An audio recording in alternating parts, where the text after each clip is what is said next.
বন্ধুগণ, আমার এই তালের বড়া করলাম, আর একটুখানি হচ্ছে, বাকি আছে।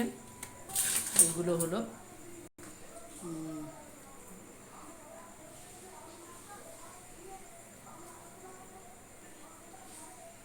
এই একটুখানি আছে, ফুটছে। এটা একটু গ্যাসটা বাড়িয়ে দিই। আমি খুব খেতে ভালোবাসি, আমার হাজব্যান্ডও ভালোবাসে। আর সেই কথাই হচ্ছিল যে তোমার সুগার আছে, মিষ্টি জিনিস তো, এই তো যেটা গোলা হয়, মানে মাখা হয়, গোলা নয়, এটা মাখা।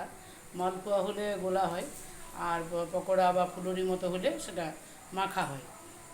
এই হলো তাহলে শাঁস দিয়ে, মাড়িটা দিয়ে, আর একটু ময়দা দিয়ে, ময়দা নয় আটা দিয়েছি, আর চালের গুঁড়ো দিয়ে, আর এটা হচ্ছে